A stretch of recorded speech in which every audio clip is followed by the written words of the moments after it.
All right, so hi, I'm Neve, and I'm going to obviously be interviewing you today about why climate change is important to me and other kids my age. Would you like to introduce yourself? Yeah, so hi, Neve, really lovely to meet you. So I'm Jo Harrison. I'm the Director of Environment Planning and Innovation at United Utilities, which is the water company that serves the northwest of England. Yeah, that's great. Thank you for making the time to talk to me today about this topic. I have a few questions for you. So yeah. So first of all, what is United Utilities doing to look after the environment for future generations? So that's a really big question. So for water companies, everything we do relies on having what we call a resilient natural environment. So we manage land to protect water, we abstract water to provide it to customers, we then treat wastewater and we discharge that back into the environment, and we manage the waste that comes from that. And so it relies on us having a really stable natural environment where we can understand how we can manage water and we can protect communities from extreme events like flooding. So it's absolutely critical for us to play our part in that. So we've set really ambitious targets in terms of managing our carbon footprint. So we and all the other water companies have agreed that we're going to try our hardest to become net zero by 2030, which is more ambitious than the government targets.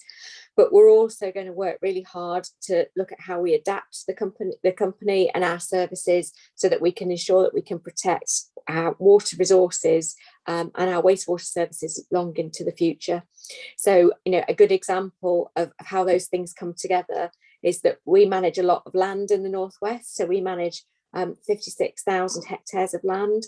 And we're looking now at how we can restore that land, so peatland restoration to protect carbon, but also to protect biodiversity, how we've committed to plant 1 million trees to help reduce our carbon footprint. And we're on with delivering that and converting our fleet to electric vehicles. So we take it really seriously because it impacts our business every day and it's the right thing to do. Yeah, that's great. I think it's a very important thing to manage, and I think that's a really good thing. You said that you promised to have a net zero carbon footprint by 2030. That might seem like a long way away for a lot of people. What are you doing to achieve that sooner? So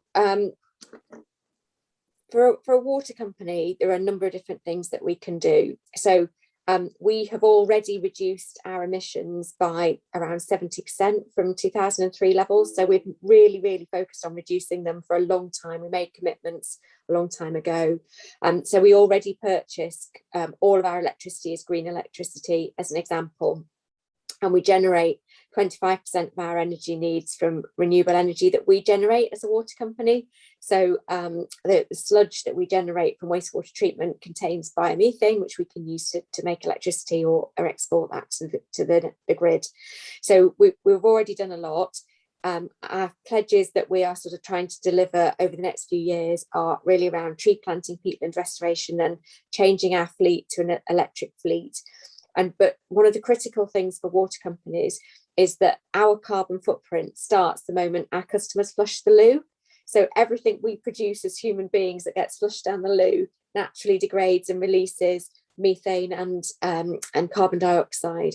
So one of the hardest bits for us is to look at how we change our process emissions, so the natural emissions that are coming off our treatment works. So that's going to take us a little bit longer. And that's why we need to focus on looking at how we sort of offset that by developing our tree planting and peatland restoration to net off some of those emissions that are going to take a little bit longer to deliver. Yeah, I think that's great.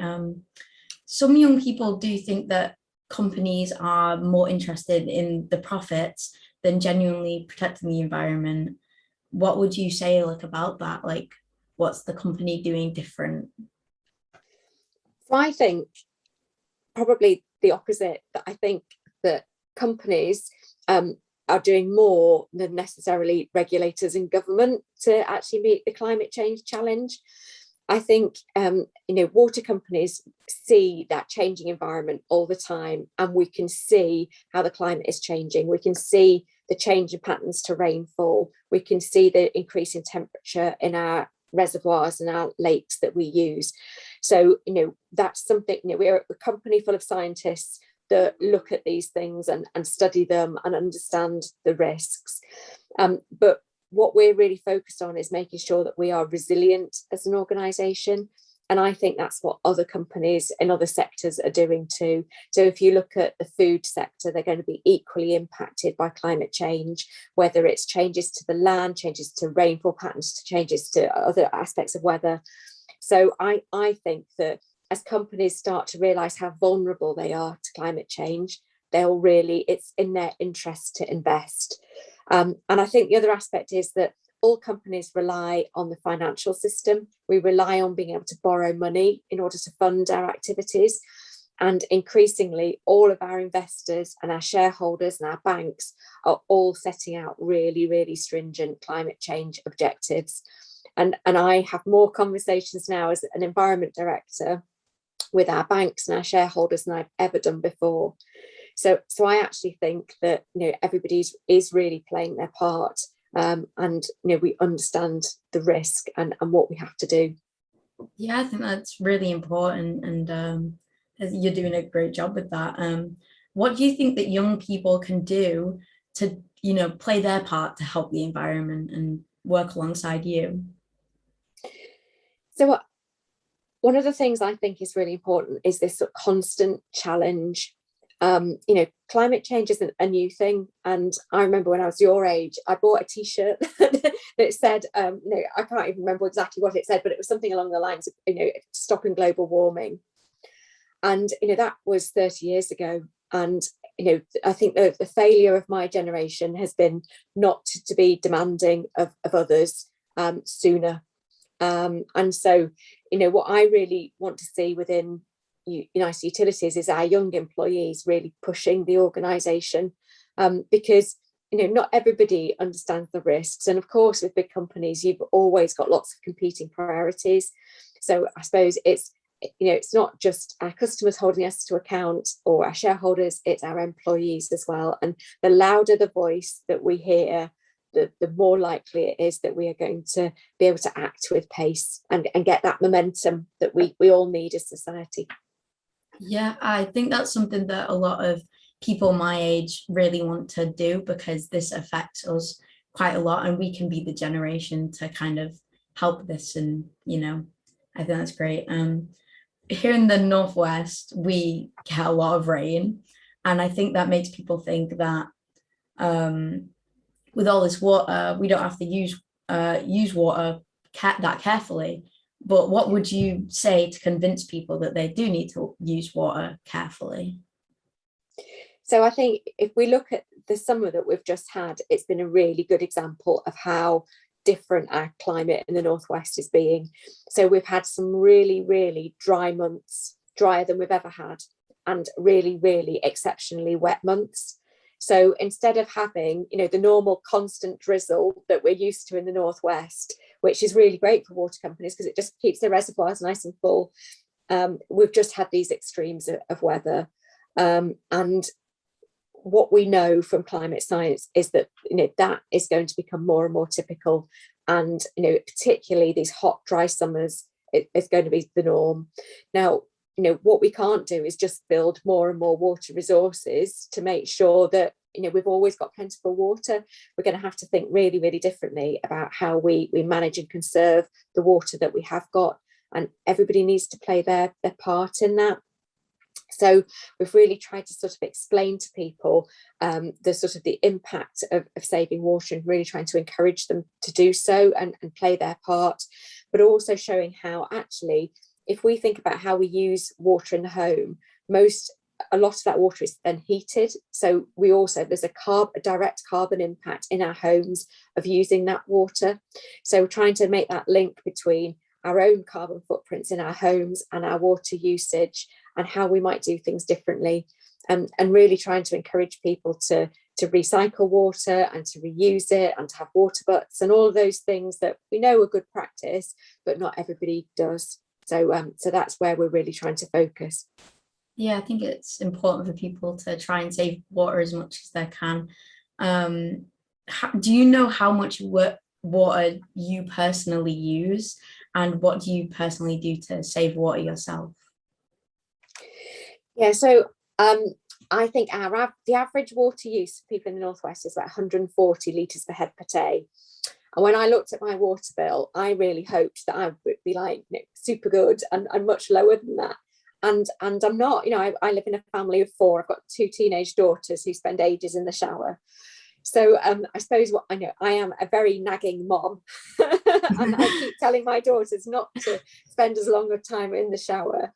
I'm really careful about trying to reuse water, and so particularly on the garden. So if we've got cups of water that we've had with our meals, or we've got washing up water, I always try and reuse that and use water butts and all of those sort of things. So I think it's just encouraging people to think that you don't have to leave the tap running when you're cleaning your teeth. Do you really need to have a bath when you can have a shower? And it's just constantly reminding people and trying to get into different habits. Yeah, I think that really gets on my nerves when like people leave taps running when like brushing their teeth and things. I think that it's just like a waste of water, and it just makes me so mad. Is there one message that you would like to get across to people of my age, to like try and influence them to save water, or help with global warming and climate change in general? So I think in terms of saving water, I always sort of think, do you know where your water is coming from and what the impact of you taking that water out of the environment is? So in my mind, I sort of imagine that, you turn on a tap and you can sort of see the reservoirs going down and the impact that that's having on the natural environment. So I would really encourage people to get to know and understand where their water's coming from, and don't take it for granted. And I suppose it's not just your use of water, it's how you use our water systems as well. And so really making sure that we don't flush things down the toilet that are going to then end up in our lakes and rivers. So just making sure that wet wipes and sanitary products and cotton buds and all of those things are just disposed of properly in bins and not in toilets. They would be my 2 key messages. Yeah.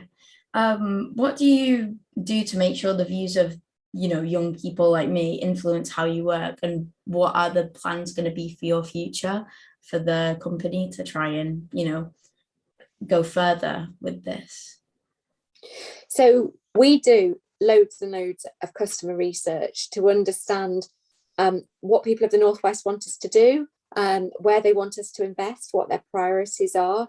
So, some people's priorities are about affordability and making sure that their bills are as low as possible.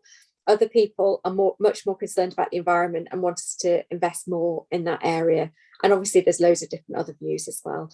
But in order to make sure that we understand what our customers want, we do lots and lots of surveys and have lots of different groups. And we make sure that young people are a demographic that is really, really reflected in that, because they're our customers of the future. So I think we do quite a lot. We also speak to some of the other organisations that represent young people. So there's a Young People's Parliament in the Northwest, and we liaise with that quite regularly as well to help inform our plans. So I think just a sort of message, I suppose, is let's hear your voice, because we just really want to make sure that one of the things that we have to think about is something called intergenerational equity. So who pays for the improvements that we need to make? And the danger, of course, is that older people don't necessarily see and understand some of the impacts of climate change, and are quite happy to push some of those decisions down the road, and leave it for other generations to pay for. And that's not fair. And we need to make sure that we are acting at the right time, and hearing everybody's voice in that. Yeah, I think it's great that you're trying to listen to young people's voices as well, because I know that this is a very important thing for our generation overall. But thank you for answering my questions. It was great to hear about this, and I've learned a lot. So thank you. No problem at all. It's been lovely talking to you, and thank you for being interested.